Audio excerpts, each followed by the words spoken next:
Good evening to all of you. ऐसा उम्मीद है आप स्वस्थ होंगे। आज हम अध्ययन करेंगे प्रिपरेटरी प्रोसेस के अंतर्गत डिस्कवरिंग प्रोसेस।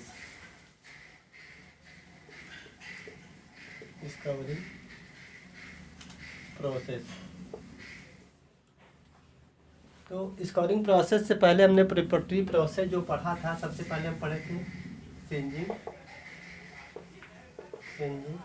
उसके बाद पढ़े थे डिसाइजिंग के बाद हमने डिस्कवरिंग आज पढ़ेंगे। डिस्कवरिंग के बाद हम लास्ट टॉपिक पढ़ेंगे प्रिपरेटरी प्रोसेस का ब्लीचिंग।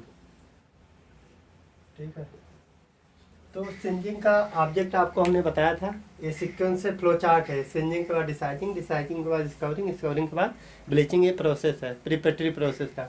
उसके बाद हम फैब्रिक की डाइंग या प्रिंटिंग करेंगे। इसके बाद हम फैब्रिक की डाइंग या तो प्रिंटिंग करेंगे। ठीक, तो ये डाइंग के पहले का प्रोसेस है। पहला सिंजिंग, दूसरा डिसाइजिंग, तीसरा डिस्कवरिंग, चौथा ब्लीचिंग। ठीक, तो सबसे पहले हम डिस्कवरिंग के ऑब्जेक्ट को समझते हैं। डिस्कवरिंग का ऑब्जेक्ट क्या होता है?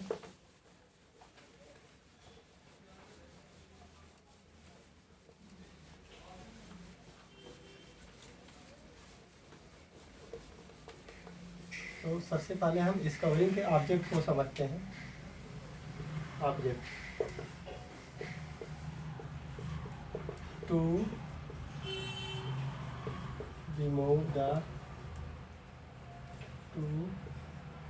remove the oil and wax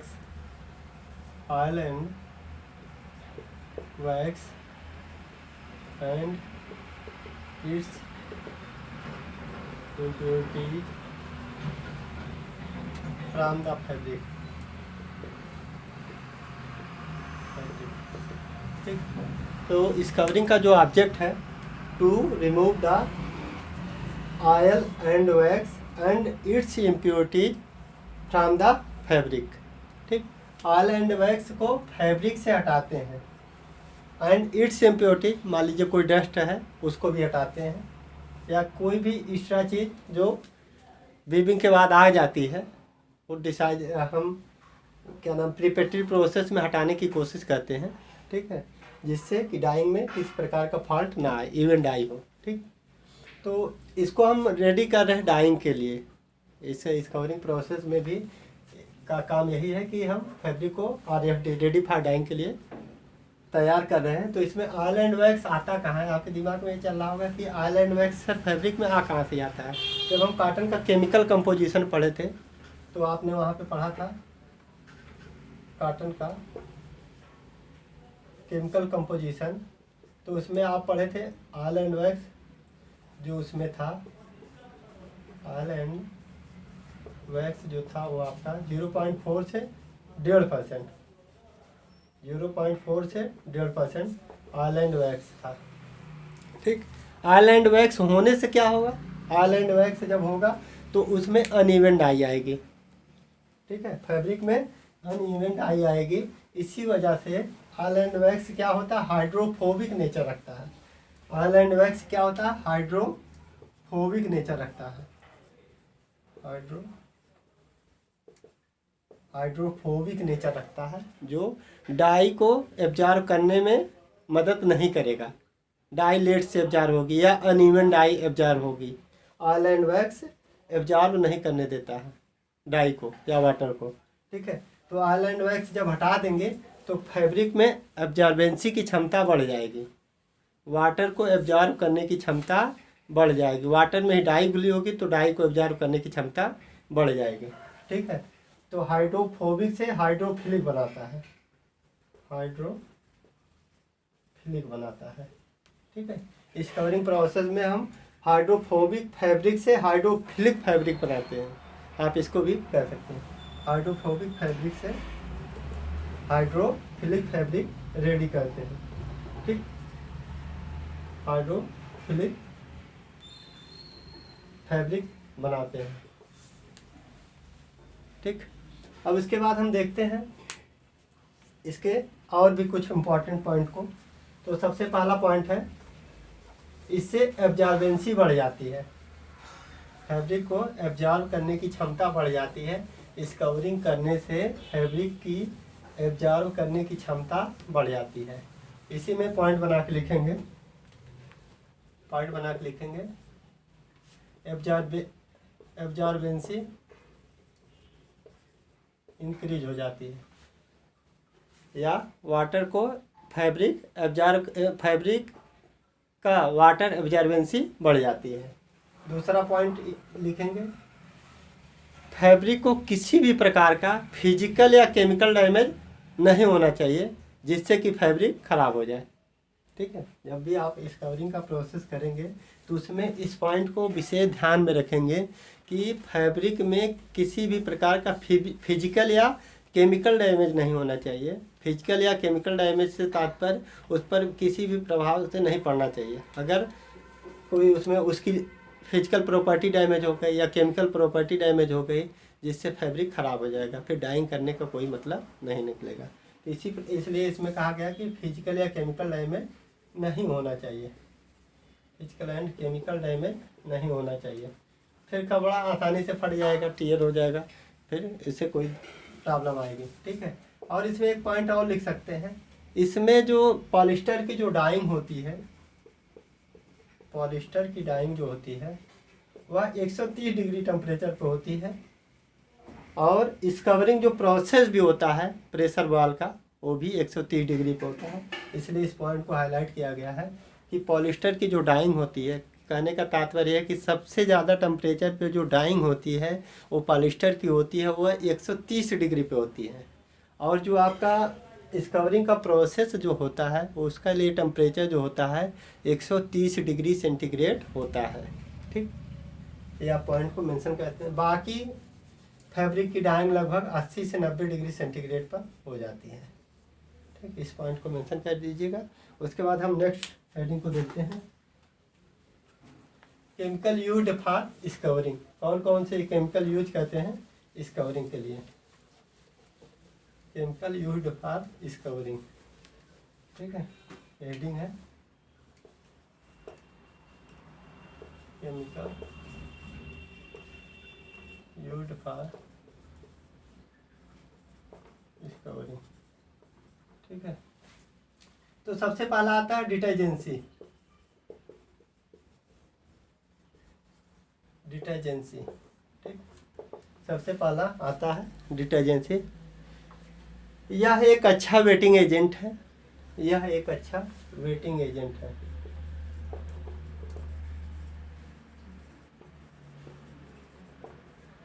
और वेटिंग का वेट मतलब होता है गीला करना।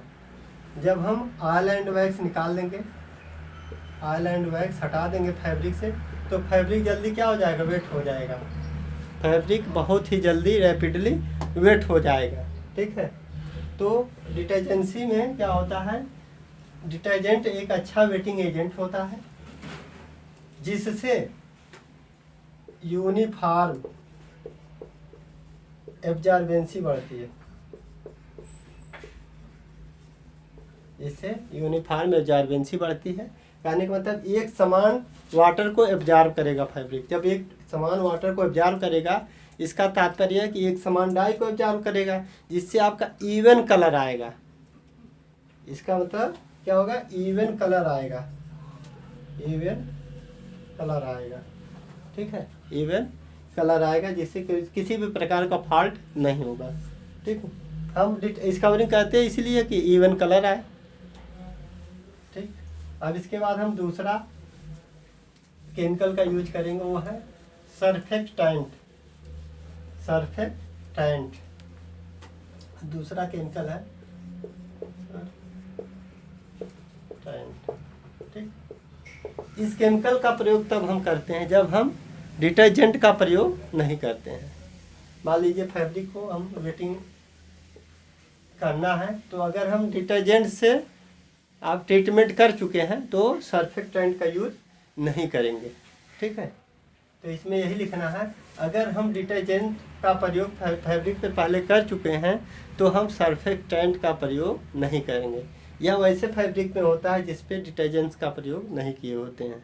ठीक है, अब आपका तीसरा पॉइंट है, जो आपका तीसरा पॉइंट है रीवेटिंग एजेंट, रीवेटिंग एजेंट। तीसरा पॉइंट है आपका रीवेटिंग एजेंट, रीवेटिंग एजेंट। यह एक रैपिड वेटिंग एजेंट है, रैपिड वेटिंग एजेंट है, ठीक है। यह एक रीवेटिंग एजेंट, यह एक रैपिड वेटिंग एजेंट है। इसमें वेटिंग एजेंट से ट्रीटमेंट किया हुआ फैब्रिक, एजेंट से ट्रीटमेंट किया हुआ फैब्रिक को बेस के साथ ट्रीटमेंट करते हैं, को बेस के साथ ट्रीटमेंट करते हैं, जिससे वाटर एब्जॉर्बेंसी की क्षमता बहुत तेज़ी से बढ़ जाती है। वाटर एब्जॉर्बेंसी की क्षमता, इससे वाटर एब्जॉर्बेंसी की क्षमता बहुत तेज़ी से बढ़ जाती है, ठीक है। अगर हम रैपिड रीवेटिंग एजेंट का यूज करते हैं तो इसमें क्या होगा कि वेटिंग किया हुआ फैब्रिक को हम दोबारा से बेस के साथ जब ट्रीटमेंट करते हैं तो वह बहुत तेज़ी से वाटर को एब्जॉर्ब करने की क्षमता को बढ़ा देता है, ठीक है। इससे रीवेटिंग एजेंट करने से आपका वाटर बहुत ही जल्दी एब्जॉर्ब करेगा फैब्रिक, ठीक है। इसके बाद हम देखते हैं इसमें कितने प्रकार की मशीन का प्रयोग करते हैं। इस कवरिंग प्रोसेस में हम लोग कितने प्रकार की मशीनों का प्रयोग करते हैं। तो सामान्यतया हम दो प्रकार की, 2 टाइप्स की मशीन का यूज करते हैं। मशीन जो यूज होती है इसमें, मशीन जो यूज होती है 2 प्रकार की है। एक है आपका प्रेशर बॉयल, प्रेशर बॉयल, दूसरा है ओपन बॉयल, ठीक। प्रेशर बॉयल, दूसरा है ओपन बॉयल। तो सबसे पहले हम इसका 3D डायग्राम है दोनों का, तो उसको हम बाद में बताएंगे। पहले हम प्रेशर बॉयल की रेसिपी को समझते हैं कि अगर प्रेशर बॉयल की मशीन का यूज कर रहे हैं तो हम कौन सी रेसिपी का यूज करते हैं। तो प्रेशर बॉयल के लिए हम लोग जो रेसिपी यूज करते हैं उस रेसिपी को समझते हैं। सबसे पहले प्रेशर बॉयल में जो हम लोग रेसिपी यूज करते हैं उस रेसिपी को समझते हैं। सबसे पहला जो केमिकल है आपका वो है सोडियम हाइड्रोक्साइड। आपका ये होता है 1 से 1.5% सोडियम हाइड्रोक्साइड, जिसको हम लोग कास्टिक सोडा भी कहते हैं। इसको हम लोग कास्टिक सोडा भी कहते हैं, इसको या फिर सोडियम हाइड्रोक्साइड भी कहिए। दूसरा है sodium silicate, sodium silicate, sodium silicate, ये भी आपका 1%। तीसरा है डिटर्जेंट, डिटर्जेंट, ये आपका 1% है। चौथा है सोप, ये भी आपका 1% है। पीएच मान जो होता है, पीएच आप लोग इसी प्रकार से लिखिएगा, बगल में मत लिखिएगा, पी के ऊपर एच होता है। इसमें 10 होता है पीएच मान। 6 नंबर पे आता है आपका इसका जो प्रेशर होता है 15 से 20 किलोग्राम प्रति सेंटीमीटर, ठीक है। इसके बाद 7वां जो केमिकल होता है, या इसमें जो होता है 7वें नंबर पे टाइम 8 से 10 घंटा या 6 से 10 घंटा लिख लीजिए। 6 से 10 आवर, 6 से 10 घंटा, ठीक है। इसमें जो मटेरियल टू लिकर रेशियो होता है वह रेशियो 5 होता है, ठीक।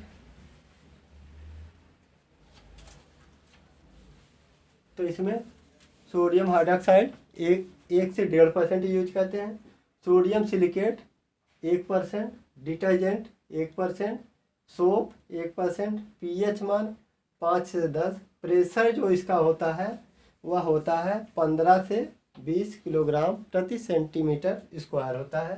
टाइम जो होता है 6 से 10 घंटा होता है। मटेरियल टू लिकर रेशियो जो होता है 1:5 होता है। तो इतने प्रकार का हम केमिकल यूज करते हैं। ये आपका प्रेशर बॉल की रेसिपी है। प्रेशर बॉल की पहले हम रेसिपी लिखेंगे, उसके बाद हम प्रेशर बॉल का 3D डायग्राम बनाएंगे, फिर उसके बाद हम ओपन बॉल का रेसिपी देखेंगे, उसके बाद ओपन बॉल का डायग्राम बनाएंगे। ठीक है, तो इतना केमिकल का यूज करेंगे। ये आपका प्रेशर बॉल की रेसिपी है। ठीक है, इसके मेथड से ट्रीटमेंट करने में टेम्परेचर जो आपका एक चीज़ छूट रहा है इसमें, जो इसमें टेम्परेचर होता है वो आपका 130 डिग्री सेंटीग्रेड होता है। ठीक, जो इसमें टेम्परेचर होता है प्रेशर बॉल में 130 डिग्री सेंटीग्रेड होता है। ठीक, और आपका जो ओपन बॉल होता है उसमें जो टेम्परेचर होता है 100 डिग्री सेंटीग्रेड होता है। क्योंकि पानी को जब भी हम बॉयल करते हैं तो अगर वो उसका जो ढक्कन होता है, कवर्ड होता है, अगर ओपन रहेगा तो उसमें 100 से ज़्यादा उसका टेम्परेचर नहीं बढ़ाया जा सकता। अगर हम प्रेशर नहीं उस पर क्रिएट कर रहे हैं किसी भी प्रकार का, अगर उसका बर्तन खुला हुआ है तो 100 से ज़्यादा टेम्परेचर किसी भी वाटर का, खासकर वाटर का टेम्परेचर 100 से ज़्यादा नहीं बढ़ाया जा सकता है। ठीक है, इसलिए ये कवर्ड होता है, क्लोज्ड होता है इंस्ट्रूमेंट, इसलिए इसमें टेम्परेचर जो होता है 130 होता है। आपको बताया भी गया सबसे जो ज़्यादा टेम्परेचर पे डाई होती है, पॉलिस्टर की डाई होती है, उसके लिए भी टेम्परेचर जो होता है 130 डिग्री सेंटीग्रेड होता है। सबसे मुश्किल डाई मानी जाती है डिस्पर्स की डाई, पॉलिस्टर पे ही डिस्पर्स डाई का यूज करते हैं, तो सबसे टफ डाई उसी की मानी जाती है। ठीक है, तो हमने समझा क्या है, तो इस लेक्चर में हम लोग समझे कि इस कवरिंग की ज़रूरत हमें क्यों पड़ती है। तो सबसे पहले इसका ऑब्जेक्ट समझते हैं, to remove the oil and wax and its impurity from the fabric.